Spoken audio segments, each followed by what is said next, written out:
안녕하세요. 저는 얼마 전 예쁜 아이를 출산한 30대 아이의 엄마입니다. 그동안 결혼하고 한참 동안 아이가 생기지 않아서 늘 걱정이었던 제가 결국 자연 임신으로 아이를 낳았다는 사실이 지금도 쉽게 믿어지지가 않습니다. 불임이 아니라는데도 왜 임신이 안 되는 건지 원인도 모르고 소가리만 하며 지나가다가 아이들만 보면 눈을 떼지 못하던 저희 부부가 드디어 부모가 되었다는 게 지금도 정말 감개무량합니다. 아직 돌도 지나지 않은 아이 부모이다 보니 이제 겨우 부모 노릇의 시작일 뿐이지만 저희는 어떤 부모보다 아이를 사랑할 준비가 되어 있습니다. 사실 저와 남편에게는 남들과는 다른 사연이 있거든요. 각자 다른 이유였지만 저희들은 살면서 늘 안정적인 가정을 바랐었기에 저희를 스스로가 아이에게 좋은 부모가 되어주고 싶은 마음입니다. 그래서 평생 저희들이 바라던 이상적인 가족의 모습으로 행복을 꾸려나가고 싶은 마음이에요. 물론 부모 노릇이 얼마나 힘든 일일지 모르지는 않지만 적어도 저희 힘이 닿는 데까지는 자식을 위해 최선을 다할 생각입니다. 그런 다짐을 한 번 더 되새기기 위해서 저희가 왜 그토록 행복한 가정을 바랬는지 그 사연을 시작하겠습니다. 저와 제 남편은 보육원에서 처음 만난 사이였습니다. 초등학교 시절 사고로 부모님을 여의고 곧장 보육원으로 보내졌던 제가 그 후로 유년 시절과 사춘기 시절을 전부 보육원에서 보냈거든요. 그래도 제가 지내던 곳은 시설도 좋았고 봉사자들도 많아서 지내기 부족한 곳은 아니었지만 갑자기 부모님을 잃고 하루아침에 고아 신세가 되었던 제게 그곳은 벗어나고 싶은 끔찍한 곳일 수밖에 없었습니다. 누구도 예상하지 못한 사고로 제게 그런 일이 생겼고 그게 부모님의 잘못도 아니었지만 당시 저는 혼란스러움과 슬픔에 잠겨 세상 모두를 원망하고 있었습니다. 보육원 선생님들이 잘해주셨음에도 저는 쉽게 마음을 열지 못하고 혼자 외톨이를 자처하고 있었죠. 그때는 남들의 호의를 받을 생각도 없이 밥도 늘 혼자 먹고 다른 친구들과 어울리지도 않았어요. 보통 봉사자들이 찾아와 과자 파티를 하거나 행사를 할 때에도 그 속에 섞여 같이 웃고 싶지가 않았던 저는 늘 사람이 없는 구석에서 책을 보며 혼자 시간을 보내곤 했습니다. 그날도 저는 혼자 뒤뜰 그네에 앉아 그네를 타고 있었는데 그때 제 또래의 남자아이 한 명이 제게 다가왔어요. 원해서 보지 못했던 아이였기에 저도 모르게 궁금증이 생겨 약간의 호의를 보였죠. 나도 군에 타도 돼? 옆에 있잖아. 네 마음대로 하면 되지. 나한테 왜 물어봐? 너는 왜 혼자 있어? 다들 저기서 과자 먹는데 과자 안 먹어? 그럼 넌 왜 왔어? 그냥. 근데 너 몇 살이야? 왜 반말해? 반말은 네가 먼저 했잖아. 넌 몇 살인데? 나는 12살이야. 나랑 동갑이네? 그럼 반말해. 어쩌다 보니 그 아이와는 괜히 시덥잖은 얘기를 나누게 되었습니다. 아마 그 아이 역시 나처럼 뒤늦게 보육원살이를 하게 된 불쌍한 아이일 거라 생각해서 그랬었죠. 하지만 그 아이의 정체를 알게 된 저는 갑자기 화가 날 수밖에 없었습니다. 너는 어쩌다 왔어? 부모님이 돌아가셨어? 뭐? 아니, 나 여기 사는 거 아니야. 나는 부모님 따라왔어. 부모님이 여기 봉사를 다니시거든. 근데 이제는 나도 같이 다니자고 하셔서 어쩔 수 없이 따라온 거야. 알고 보니 그 남자아이는 저와 같은 처지가 아니라 봉사하시는 부모님을 따라온 가족이 있는 아이였습니다. 잠시나마 그 아이가 저와 비슷한 처지일 거라 생각해서 호의를 베풀었던 제가 바보가 된 기분이었죠. 뭐? 근데 왜 나한테 아는 척해? 사람 놀리는 것도 아니고 너 지금 내가 고아라고 만만하게 생각하냐? 짜증나니까 그냥 너 혼자 타.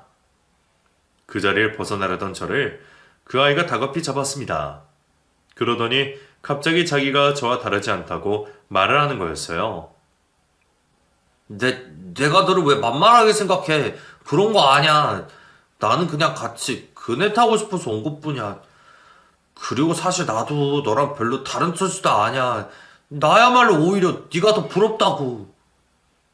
그게 무슨 말이야. 부모님 멀쩡하게 살아계시고 이런데 봉사 다니면서 우리 같은 애들 동정이나 하려고 뭐가 내가 비슷하다는 거야. 네가 내 처지를 알아? 부모 없이 이런 데서 사는 내 처지를 너 같은 게 알기나 하냐고. 나는 혼외자란 말이야. 당시 혼외자가 무슨 말인지 몰랐던 저는 그 아이의 말을 무시하려 했죠. 들고 왔던 책이나 챙겨서 그곳을 떠나려고 하는데 그 아이가 갑자기 고개를 숙이며 눈물을 뚝뚝 흘리더라고요. 결국 그 아이를 달래주며 다시 그네에 앉혔던 저는 한참 동안 우는 그 아이를 달래주고서야 그 아이가 제게 말했던 혼외자에 대한 사연을 듣게 되었습니다. 12살 치고는 꽤 성숙하긴 했지만 혼외자나 치정 사건에 대해서는 전혀 몰랐던 저는 그게 대체 무슨 상황인지 잘 이해하지 못했습니다. 하지만 처음 보는 제 앞에서 눈물을 펑펑 흘릴 정도로 그 아이의 상황이 힘들다는 건 이해할 수 있었죠. 진호도 그 사실을 처음부터 알고 있었던 건 아니었어요. 어릴 적 독사진은 있어도 부모님과 다 같이 찍은 사진이 없는 게 이상하기는 했지만 그걸 별로 이상하게 생각하진 않았답니다. 어머니가 유독 여동생을 더 아끼시는 건 알고는 있었지만 그것도 동생이 엄마와 성별이 같은 여자아이라 그러는 거라 생각했다고 했어요. 원래 엄마들은 여동생들을 예뻐하잖아. 여동생이 애교도 많고 귀엽게 구니까 그런 거라 생각했어. 엄마가 동생만 유난히 신경 쓰시는 것도 동생이 나보다 한참 어려서 그런 거라 생각했었지. 나를 차별한다는 생각은 못했거든. 그래서 그동안 크게 의심할 일 없이 전혀 모르고 살았는데 어느 날 자신이 어머니 밑으로 입양이 되었다는 입양 서류를 보게 되었답니다. 부모님이 전부터 보육원으로 봉사를 다니셨던 걸 알아서 혹시 자기를 보육원에서 데려왔나 싶어 어머니에게 물었더니 그제서야 자기가 아버지가 밖에서 나온 혼외자라는 충격적인 사실을 듣게 되었다고 했습니다. 5살 무렵까지 친어머니 손에서 자라다가 친어머니가 병으로 돌아가시면서 아버지가 진호를 집으로 데려왔다고 하셨죠. 아버지는 아마 애가 너무 어려서 뭘 모를 거라 생각하고 진호에게는 비밀로 했던 모양이었습니다. 하지만 결국 내가 그 사실을 알아버렸지. 엄마한테 그 얘기를 듣고 얼마나 놀랐는지 몰라. 내가 밖에서 나온 자식이라는 것 자체가 죄를 지은 것 같더라고. 그래도 다행인지 엄마는 나를 용서해 주셨어. 이미 다 지난 일이고 이전에 내가 친아들이나 다름없다고 하셨거든. 엄마도 아버지의 외도를 알고 큰 충격을 받기는 했었지만 그건 아버지와 친어머니 탓이지 내 탓이 아니라고 했어. 그래서 그 일을 아버지에게 알리지 말고 우리끼리 비밀로 하자고 하셨었어. 그래서 엄마한테 참 감사했거든. 하지만 기분 탓인지 그 후로 어머니의 태도가 묘하게 달라졌다고 했습니다. 이전에는 차별인지 몰랐던 것들이 점점 차별로 느껴지고 자기 스스로도 괜히 어머니의 눈치를 보게 되었다고 했죠. 진호가 부모님을 따라 같이 보육원으로 봉사를 다닌 것도 그 이후부터였는데 그때마다 어머니가 진호에게 현실을 일깨워주듯이 말씀을 하셨다고 했습니다. 엄마가 나한테 이제 감사해야 한다고 하셨어. 엄마가 나를 받아주지 않으셨으면 나도 여기 이 아이들과 같은 처지가 되었을 텐데 나한테는 아버지도 있고 엄마도 있지 않냐고 말이야. 그래서 더 엄마 말을 잘 듣고 착한 아들이 돼야 한다고 하셨어. 그 말을 들으니 그 아이 인생도 쉽지는 않겠다는 생각이 들었습니다. 네가 더 부럽다는 거 진심이야. 솔직히 나는 그 집에서 지내는 게 너무 불편해. 엄마 눈치 보는 것도 힘들고. 혹시 잘못이라도 해서 집에서 쫓겨날까봐 늘 걱정이라고. 그렇게 사는 게 얼마나 힘든 일인 줄 알아? 그렇다고 내가 어른이라서 혼자 살 수 있는 것도 아니고. 그래도 너는 여기서 눈치 보는 사람 없잖아. 지금도 이렇게 혼자 있을 수 있고. 그래서 그게 부럽다고 말한 거야. 그건 불쌍하지만 너도 내가 얼마나 힘든지 모르잖아. 나는 하루아침에 엄마 아빠가 돌아가셨다고. 나는 이제 세상에 내 편이 아무도 없지만 어쨌든 너한테는 친아빠가 계시잖아. 참 유치하고 황당한 대화들이지만 그 시절 저희들은 꽤 진지했습니다. 누구의 고통이 더 클지 서로 비교를 하며 어느새 서로를 위로하고 있었죠. 진호의 사정과 제 입장을 비교하며 위로를 받겠다는 건 아니었지만 서로의 어려움을 공유하며 대화를 나누는 게 생각보다 꽤 큰 도움이 되는 듯 했어요. 이 세상에 내 편이 하나 정도는 있는 기분이었죠. 그래서 저도 진호 덕분에 점점 좋아지기 시작했습니다. 진호 역시 불편한 가족들에게 털어놓지 못하는 진심을 저와 숨김없이 나누며 조금 마음이 편해진 듯 했습니다. 그렇게 좋은 친구였던 저희는 어느새 사랑이 되었죠. 성인이 된 이후 서로의 마음을 확인하고 연애를 시작했던 저희들은 자연스럽게 결혼까지 약속하게 되었습니다. 20대 초반, 아직은 결혼이란 말이 어색하고 멀게만 느껴지던 시기였지만 저희는 서로 떨어질 수 없다는 걸 알고 있었어요. 언제 결혼하게 될지는 몰라도 결혼할 사람은 당연히 서로라고 생각했습니다. 그런 생각이 깔려 있었다 보니 저희는 만나면 만날수록 더 관계가 깊어지고 신뢰가 쌓일 수밖에 없었어요. 싸울 일도 적었고 서로 비밀조차 없는 사이였죠. 그래서 절대 헤어지지 않을 자신이 있었지만 결혼을 해서 제게 시댁이 생긴다는 건 두려운 일이었습니다. 진혼의 부모님이 우리 사이를 인정해 주실지, 보육원에서 자란 저를 받아주실지 저는 늘 그게 걱정이었어요. 진호는 부모님들이 그동안 꾸준히 보육원으로 열심히 봉사를 다니셨으니 제가 구하라는 이유로 저를 비난하지는 않으실 거라 했지만 도움을 주던 아이가 자기 가족이 된다는 건 전혀 다른 이야기일 거라 생각했습니다. 그렇다고 해서 진호와 헤어질 수도 없었던 저는 결국 진호네 집으로 결혼 허락을 받으러 찾아가게 되었죠. 너무 긴장이 되어 잠도 못 자고 떨었던 저는 물벼락을 맞을 각오까지 하고서야 진호네 집으로 들어갈 수 있었습니다. 두 분은 처음에는 제가 누구인지도 알아보지 못하셨어요. 그러나 제가 자란 곳을 말씀드리자 그제서야 놀라시며 당황을 하셨습니다. 그럼 둘이 어릴 적부터 알고 지내는 게 거기서 했어? 아니 나는 학교 친구라는 줄 알았더니. 미리 말씀 못 드려서 죄송해요, 엄마. 그렇다고 두 분이 딱히 반대하실 것 같지는 않아서 그냥 넘어갔어요. 사실 저희가 벌써 10년 넘게 알고 지낸 사이다 보니 그게 중요한 일이라고 생각을 못 했거든요. 물론 은서는 걱정이 많았지만 저는 부모님을 잘 알잖아요. 두 분이 마음 넓은 분들이시라고 제가 걱정 말라고 했었어요. 그쵸, 아버지? 그래, 그렇고 말고. 보육원에서 자라게 뭐 금이 되는 것도 아니지 않냐? 그러게, 그러지 말고 좀 더 일찍 소개를 하지 그랬어? 그럼 우리가 더 챙겨주고 했을 텐데. 이 녀석이 그동안에도 예쁜 여자친구가 있다고 말도 안 하고 숨겨서 전혀 몰랐지 뭐니? 그때 조그마하던 은선이가 이렇게 자랐다니 나도 너무 놀랐구나. 특히나 너희 엄마가 은서가 예쁘다고 자주 칭찬하고 그랬지 않았냐? 당신 기억나? 그럼요. 당연히 기억나죠. 어쩐지 괜히 정이 간다고 그랬더니 네가 그때 그 은서였구나. 내가 은서 너를 너무 예뻐해서 입양하고 싶다는 생각까지 했었어. 그렇게나 저를 반겨주실 줄은 몰랐는데 벌써 10년 가까이 지난 옛 기억까지 더듬으며 저를 예뻐해 주시는 두 분 덕분에 저는 그제서야 긴장을 내려놓을 수 있었습니다. 특히나 저를 딸 삼고 싶었다는 어머니의 말씀처럼 저는 시부모님의 환영을 받으며 무사히 결혼 허락을 받을 수 있었어요. 그 후로는 여유가 있으신 시댁의 도움으로 어렵지 않게 결혼을 할 수 있었습니다. 하지만 너무 받기만 하는 바람에 제 마음은 그리 편하지 않았어요. 그래서 처음부터 저희 힘으로만 시작하고 싶었지만 도움을 주고 싶어 하시는 시부모님의 입김이 더 강했습니다. 저희는 정말 괜찮아요. 둘이 그동안 모은 돈으로 전셋집 구해서 시작하면 될 것 같아요.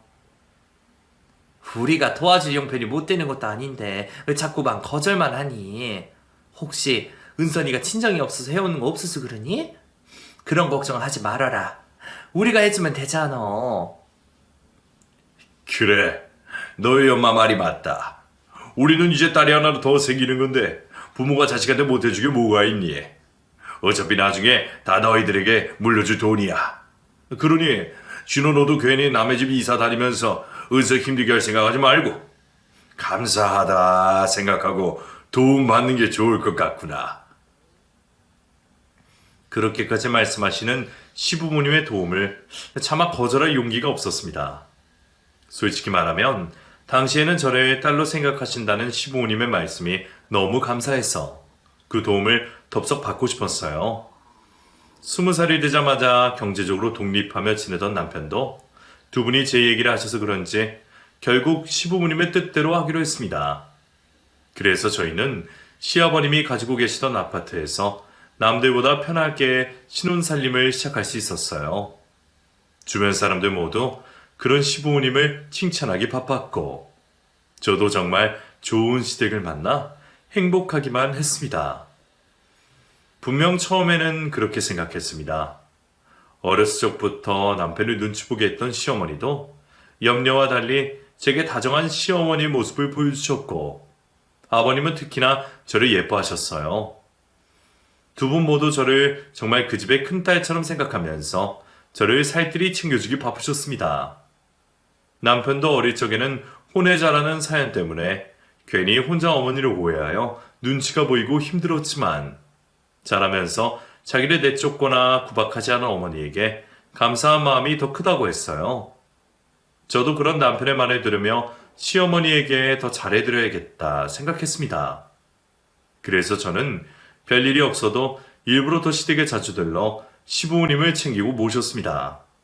그리고 별로 정이 가진 않지만 철없는 시누이도 제 친동생처럼 생각하려 했었죠.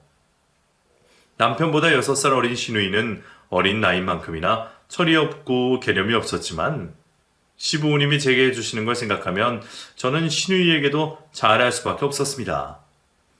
가끔 저한테 고아원에서 자라서 불쌍하다느니 하는 개념 없는 소리들을 해서 남의 속을 긁긴 했지만 천사 같은 시부모님의 모습을 보면 시누이도 천성이 나쁜 건 아닐 거라 생각하고 있었어요.